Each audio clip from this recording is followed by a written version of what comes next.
नमस्कार, आप देख रहे हैं खबरें दमदार और मैं हूं अजय। तो यूपी से इस वक्त की खबर जो बड़ी आ रही है बागपत से, जहां एक औद्योगिक क्षेत्र में एक कूलर फैक्ट्री में शॉर्ट सर्किट से आग लग गई। धुआं धुआं हो गया चारों तरफ इलाका और आग फैल गई। करोड़ों रुपए के नुकसान की आशंका जताई जा रही है। आग पर काबू पाने के लिए बागपत और गाजियाबाद से फायर ब्रिगेड की 8 गाड़ियां बुलाई गई हैं, जो लगातार यहां आग को बुझाने में जुटी हुई हैं, लेकिन पूरी फैक्ट्री में सब कुछ जलकर राख हो गया।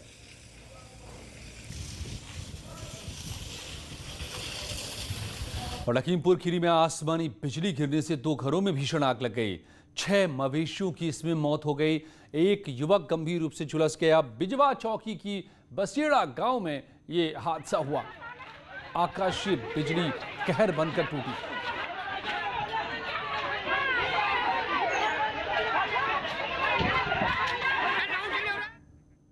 प्रधानमंत्री नरेंद्र मोदी ने अहमदाबाद में देश की आजादी के 75वें साल के जश्न की शुरुआत की।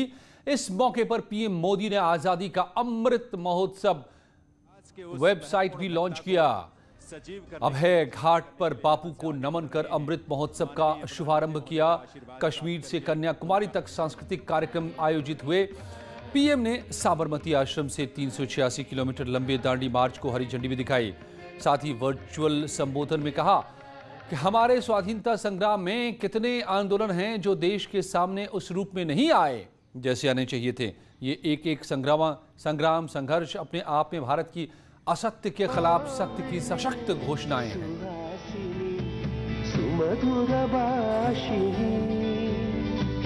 शोषण और हिंसा के खिलाफ भारत की जो चेतना राम के युग में थी, महाभारत के कुरुक्षेत्र में थी, हल्दी घाटी की रणभूमि में थी, शिवाजी के उद्घोष में थी, वही शाश्वत चेतना, वही अदम्य शौर्य भारत के हर क्षेत्र, हर वर्ग और हर समाज ने आजादी की लड़ाई में अपने भीतर प्रज्वलित करके रखा था। लखनऊ में आजादी महोत्सव में सीएम योगी शामिल हुए। उन्होंने कहा कि पूरे प्रदेश में पूरे साल कार्यक्रम का आयोजन होगा। लखनऊ में आजादी अमृत महोत्सव के कार्यक्रम का आयोजन हुआ। काकोरी शहीद स्मारक में आयोजित हुए कार्यक्रम में सीएम योगी ने कहा कि प्रदेश में पूरे साल कार्यक्रम का आयोजन किया जाएगा। किसी राष्ट्र का गौरव तभी जागृत रहता है जब वो अपने स्वाभिमान और बलिदान की परंपरा को अगली पीढ़ी को भी सिखाता है। हमारी सेना, अर्धसेना और पुलिस बल के जवान हैं, इन सब की स्मृति में भी बने हुए जितने भी स्मारक हैं, शहीद स्थल हैं, इन सब पर भी पूरे 75 सप्ताह तक चलने वाले कार्यक्रमों की श्रृंखला में कोई न कोई आयोजन उनके साथ होते हुए दिखाई देंगे। सीएम योगी ने बताया कि सरकार सभी 75 जिलों में अमृत महोत्सव और चौरी चौरा शताब्दी समारोह के जरिए शहीदों और स्वतंत्रता संग्राम सेनानियों को पूरे साल श्रद्धांजलि देने का कार्यक्रम बना रही है। कार्यक्रम के दौरान योगी ने काकोरी में शहीद स्थल पर फूल चढ़ाकर आजादी के शहीदों को श्रद्धांजलि दी। और उत्तर प्रदेश में भी आजादी का अमृत महोत्सव पूरे उत्साह के साथ मनाया गया। 4 तस्वीरें हम दिखा रहे हैं। लखनऊ में सीएम योगी ने काकोरी शहीद स्मारक पर पहुंचकर शहीदों को नमन किया। तो उन्नाव में इस मौके पर साइकिल रैली का आयोजन किया गया। शाहजहांपुर में भी पूरे जोश के साथ महोत्सव का आयोजन हुआ और साइकिल रैली निकाली गई। औरैया की बात करें तो यहां भी शहीदों को श्रद्धांजलि दी गई।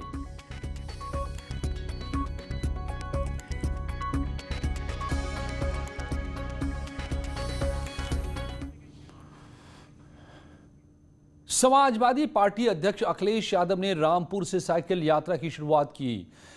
अखिलेश यादव पार्टी के सांसद आजम खां के समर्थन में रामपुर पहुंचे थे। इस दौरान आजम खां की पत्नी तंजीन फातिमा भी मौजूद रहीं और अखिलेश यादव ने प्रदेश सरकार पर निशाना साधा। समाजवादी पार्टी प्रमुख अखिलेश यादव ने रामपुर से आज समाजवादी साइकिल यात्रा की शुरुआत की। रामपुर से साइकिल यात्रा शुरू करने का मकसद जेल में बंद कद्दावर सपा नेता आजम खां को समर्थन करना था। आजम खां के बनवाए जौहर विश्वविद्यालय से अखिलेश यादव ने रामपुर में एसपी के जिला कार्यालय तक यात्रा निकाली। अखिलेश के साथ आजम खां की पत्नी तंजीन फातिमा भी मौजूद थी। अखिलेश यादव ने कहा कि आजम खां के खिलाफ बीजेपी सरकार ने झूठे मुकदमे लगाए। किसी एक नेता पर देश में लगाए गए सबसे ज्यादा ये मुकदमे हैं। एसपी की सरकार आने पर जौहर विश्वविद्यालय को और भव्य बनाया जाएगा। अखिलेश ने कहा कि यूपी में जब जब साइकिल चली है बदलाव हुआ है। समाजवादी पार्टी की साइकिल यात्रा लखनऊ में आकर खत्म होगी। राष्ट्रपति रामनाथ कोविंद 14 मार्च को मिर्जापुर आएंगे। राष्ट्रपति के दौरे को देखते हुए जिला प्रशासन तैयारियों में जुट गया है। राष्ट्रपति का हेलीकॉप्टर अष्टभुजा पहाड़ी पर उतरेगा। इसी को देखते हुए यहां हेलीपैड बनाया जा रहा है। सुरक्षा के लिहाज से सड़कों के किनारे बैरिकेडिंग की जा रही है। रामनाथ कोविंद अष्टभुजा डाक बंगले पर कुछ देर रुकेंगे और साफ सफाई का काम यहां पर किया जा रहा है। राष्ट्रपति का यहां मां विंध्यवासिनी के दर्शन पूजन का कार्यक्रम है। देखिए, माननीय राष्ट्रपति जी का कार्यक्रम यहाँ पर जनपद में प्रस्तावित है और इसके दृष्टिगत हम सुरक्षा व्यवस्था की कड़ी तैयारियां कर रहे हैं। पुलिस विभाग वगैरह के साथ हमने बैठक करी है और अन्य सभी विभागों के साथ भी, जो प्रशासनिक विभाग है उनके साथ भी तैयारियां करी है। और इसमें हम जो बाहर से हमारे अधिकारी वगैरह आ रहे हैं उनके साथ में तैयारी पूरी कर रहे हैं। इसके अलावा जो माननीय राष्ट्रपति जी का जो विंध्यवासिनी देवी के दर्शन का कार्यक्रम है उसकी भी हम लोग तैयारी कर रहे हैं। शिया वक्फ बोर्ड के पूर्व अध्यक्ष वसीम रिजवी एक बार फिर चर्चा में हैं। इस बार उन्होंने कुरान से 26 आयतों को हटाने की मांग की है। वसीम रिजवी ने सुप्रीम कोर्ट में बाकायदा इसके लिए याचिका दायर कर इन आयतों को हटाने की अपील की है। कुरान की कुछ आयतें हटाने के लिए सुप्रीम कोर्ट में जनहित याचिका दाखिल की गई। यूपी शिया बोर्ड के पूर्व चेयरमैन वसीम रिजवी ने याचिका दाखिल कर कुरान पाक में 26 आयतों को किताब में बाद में जोड़ने वाली आयत बताया और सुप्रीम कोर्ट से इस आयतों को हटाने की मांग की। याचिका में रिजवी ने कहा कि इन 26 आयतों से देश की एकता, अखंडता और भाईचारे को खतरा है। कुरान की आयतों के खिलाफ याचिका दाखिल होने पर मुस्लिम धर्मगुरुओं ने वसीम रिजवी से नाराजगी जताई है।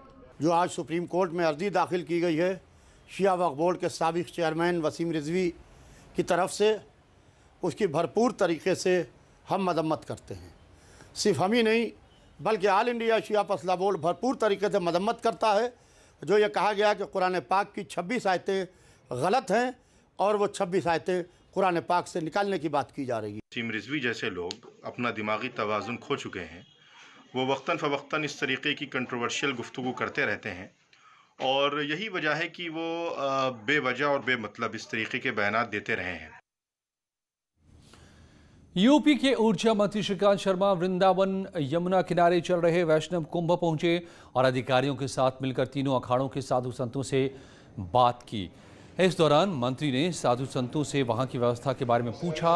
साथ ही कल होने वाले शाही स्नान को लेकर अधिकारियों को दिशा निर्देश दिए। श्रीकांत शर्मा ने अधिकारियों से कहा कि किसी भी तरीके से व्यवस्था में कोई कमी और न रहे, कोई लापरवाही न हो। पत्रकारों से बात करते हुए ऊर्जा मंत्री ने अखिलेश यादव के कार्यक्रम में पत्रकारों से हुए अभद्र व्यवहार पर बोलते हुए इसे गलत बताया और अखिलेश यादव से पत्रकारों से माफी मांगने की अपील की। और सहारनपुर में 100 करोड़ की टैक्स चोरी के मामले में एसआईटी ने जेल में बंद 8 अधिकारियों से पूछताछ की है। कर्मचारियों के बयान लेने के बाद एसआईटी की टीम सहारनपुर आएगी। माना जा रहा है कि कई बड़े अधिकारी इसकी जद में आ सकते हैं। सहारनपुर में 100 करोड़ टैक्स चोरी मामले में एसआईटी ने जेल में बंद 8 डिस्टिलरी अधिकारियों और कर्मचारियों के बयान लिए। SIT operative company private limited शराब फैक्ट्री से 100 करोड़ से ज्यादा की टैक्स चोरी की जांच कर रही है। शासन ने इस मामले की जांच के लिए आईपीएस देवरंजन वर्मा के नेतृत्व में एसआईटी को सहारनपुर भेजा है। बीते 5 दिन से एसआईटी सहारनपुर में डेरा डाले हुए है। 2 दिन तक शराब फैक्ट्री में छानबीन की गई और उसके बाद आबकारी कार्यालय में पड़ताल की। केस में जो 8 लोगों को गिरफ्तार किया गया था उनका बयान लेने के लिए आज हमारी टीम यहाँ पर जिला जेल में आई है और यहाँ पर जो 8 लोग बंद हैं उनसे हम लोग गहराई से पूछताछ करके इस केस में और किस तरीके से और कितना इसमें एक्साइज की चोरी की गई है इसका हम लोग पता लगाने की कोशिश कर रहे हैं। एसआईटी प्रभारी देवरंजन वर्मा ने कहा कि अभी कुछ और लोग भी कार्रवाई की जद में आ सकते हैं। वर्मा ने कहा कि जिन लोगों के बयान दर्ज कराए गए हैं उन सभी को नोटिस जारी किए हैं। सहारनपुर के बाद टीम उन्नाव जाएगी। वाराणसी के संतों ने योगी सरकार के अतिक्रमण हटाने के फैसले की तारीफ की है। संतों का कहना है कि भले किसी भी धर्म के लोगों की तरफ से अतिक्रमण किया गया हो, इसे हटाना चाहिए। दरअसल शहर में कई ऐसे इलाके हैं जहां धार्मिक स्थलों की वजह से अतिक्रमण है। कई पॉश इलाकों में भी अतिक्रमण से हालात काफी खराब हैं। सड़क के किनारे जबरिया बनाए गए कोई भी मंदिर हो, मस्जिद हो या किसी भी तरीके की मजार हो, हटा दी जाए। अखिल भारतीय संत समिति शुरू से इस बात के पक्ष में रही है कि धर्म का उपयोग व्यक्तिगत हित में नहीं, ये रातों रात मजार सड़कों के बीच में आ कैसे जाते हैं। उत्तर प्रदेश सरकार ने अब धार्मिक स्थलों को सड़कों से हटाने की पूरी तैयारी कर ली है। इसका आदेश भी जारी कर दिया गया है। ऐसे में हम धर्मनगरी से आपको रियलिटी चेक दिखा रहे हैं कि धार्मिक स्थल किस तरीके से सड़कों पर अतिक्रमण का कारण बने हुए हैं। हम इस वक्त वाराणसी के कामाख्या इलाके में हैं। इसके पहले भी हमने तस्वीर में आपको कई ऐसे मंदिर दिखाए जो बीच रोड पर बने हैं और काफ़ी मशक्क़त से वहाँ का अतिक्रमण जो है वो चलता है। हम कामाख्या इलाके में हैं और आप देख सकते हैं कि सड़क के एकदम किनारे जो है एक आधा सड़क लिए हुए मंदिर है। और सिर्फ यही मंदिर नहीं, हम आगे भी बढ़ रहे हैं और जस्ट इसके आगे एक और मंदिर है जो उस पार है। तस्वीरों में आप देख सकते हैं कि लगातार एक मंदिर इस तरफ और एक मंदिर दूसरे तरफ। तो अतिक्रमण का सबसे बड़ा कारण जो है वो धार्मिक स्थल बनते हैं। इसकी तस्वीर हम आपको दिखाए हैं। और सिर्फ धार्मिक स्थल में मंदिर ही नहीं, बल्कि अगर आप और पौष इलाके में जाएंगे तो कई धार्मिक स्थल आपको मिलेंगे जिसमें मंदिर और मस्जिद दोनों शामिल हैं। खबरें दमदार और भी हैं, बने रहिए हमारे साथ। लौटते हैं कुछ ही पलों में।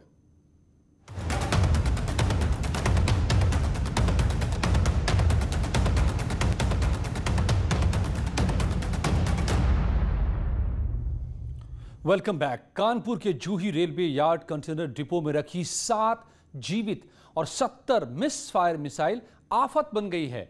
इसी के चलते 16 साल बाद इन मिसाइलों को डिफ्यूज करने का फैसला किया गया है। डीएम के मुताबिक एजेंसी का सहयोग लेकर मिसाइलों की पहले पीएसी से जांच कराई गई और इसके बाद सेना से इसे निष्क्रिय करने को कहा गया। मिसाइलों को महाराष्ट्र में निष्क्रिय करने का फैसला किया गया है। जल्द ही सुरक्षा के बीच मिसाइलों को महाराष्ट्र भेजा जाएगा। ज्यादा समय से यहाँ कंटेनरों में 7 मिसाइल और 70 यूज्ड मिसाइल्स पड़ी हैं जिन्हें डिस्पोज ऑफ नहीं किया जा सका। इस वक्त मैं उसी जगह खड़ा हूँ जहाँ वो कंटेनर्स आए थे फिरोजाबाद से 2005 में। प्रशासनिक अधिकारियों के बैठकों का दौर चला, आर्मी के इंटेलिजेंस ऑफिसर्स से मीटिंग का दौर चला, यहाँ तक कि बम डिस्पोज स्क्वाड ने भी हाथ खड़े कर लिए क्योंकि ये एक घनी आबादी है, यहाँ इसे डिस्पोज ऑफ नहीं किया जा सकता। अब 16 वर्षों बाद प्रशासनिक अधिकारी ने इसे कानपुर से दूसरे प्रदेश भेजने की तैयारी की है ताकि वहां जाके इसे डिस्पोज ऑफ किया जा सके। मगर सबसे बड़ा सवाल कि आखिर 16 साल तक अधिकारियों की नींद खुली क्यों नहीं। जर्नलिस्ट आशीष पांडे के साथ अमित गंजू, न्यूज़ 18 कानपुर। और टीवी पर पहली बार आ रहा है एक अनोखा शो, नेटवर्क 18 की एक खास पेशकश बायजूस यंग जीनियस। इसमें 13 मार्च को शाम 7:30 बजे न्यूज़ 18 यूपी उत्तराखंड पर मिलेंगे आप मुंबई के दंग कर देने वाले तबला वादक तृप्तराज पांड्या से। लेकिन इस वक्त आपको रुक लिए चलते हैं प्रयागराज, जहां पहुंचे हैं अरविंद केजरीवाल, दिल्ली के मुख्यमंत्री।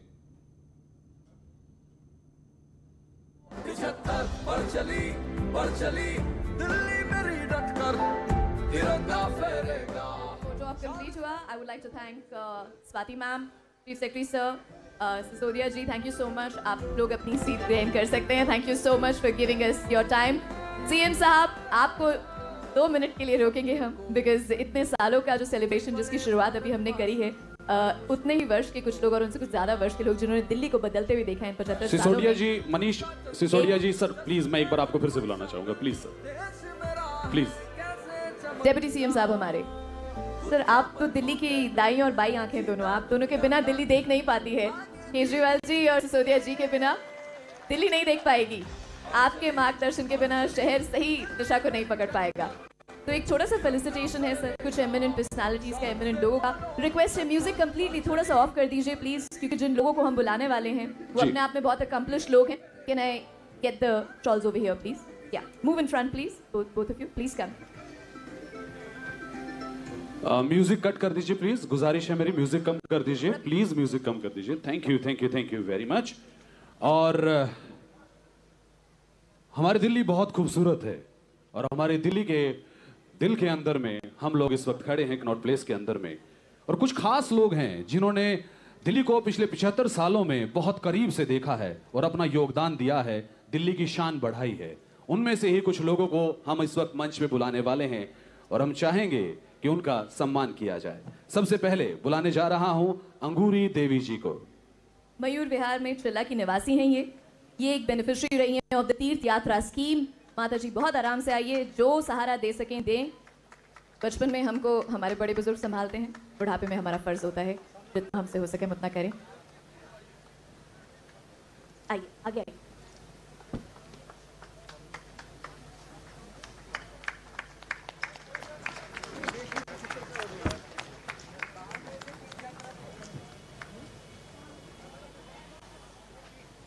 कहाँ गए थे तीर्थ यात्रा पे?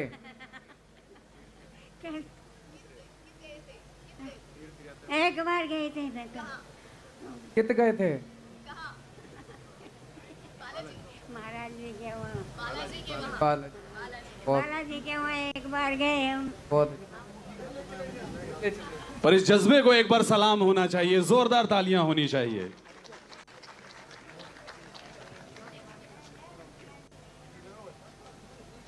बहुत ही खूबसूरत मोमेंट है ये, बहुत ही खूबसूरत लम्हा।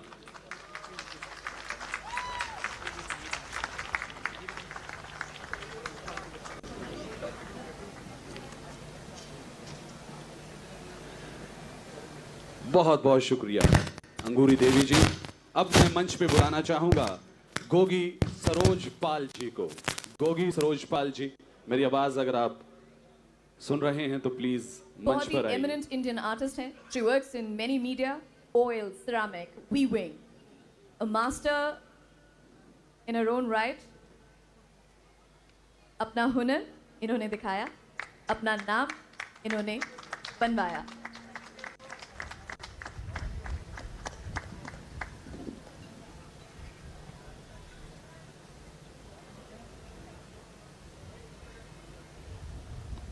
ये 75 साल के अवसर पर दिल्ली में हम उन सब लोगों का सम्मान करेंगे जिनकी उम्र 75 साल से ज़्यादा हो गई है। आज यहाँ पर इस इनॉग्रल प्रोग्राम में हम अपने कुछ वरिष्ठ नागरिकों का, सीनियर सिटीजन्स का सम्मान कर रहे हैं दिल से, ताकि हम 75 साल के इंडिया के लिए एक सम्मान व्यक्त कर सकें और हमें आशीर्वाद मिल सके इनका। तो इनके लिए जोरदार तालियां बजाइए, इनका आशीर्वाद हमारे ऊपर बना रहे और ये स्वस्थ रहें और तब तक स्वस्थ रहें जब तक हम 100 साल में नहीं पहुंच जाएंगे इंडिया को लेकर।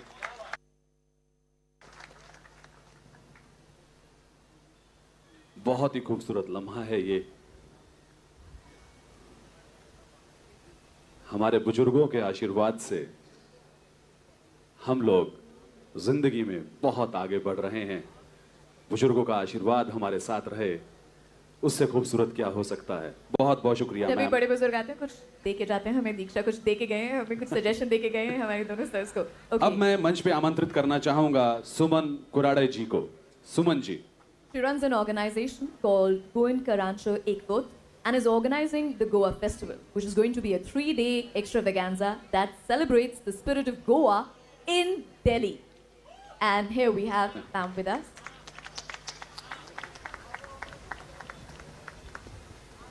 गोवा से दिल्ली आके दिल्ली में कोंकणी को बुलंद किया है। आप जोरदार तालियां बजाइए। और गोवा से यहाँ की आप तालियां नहीं बजा रहे हो, क्या बात है।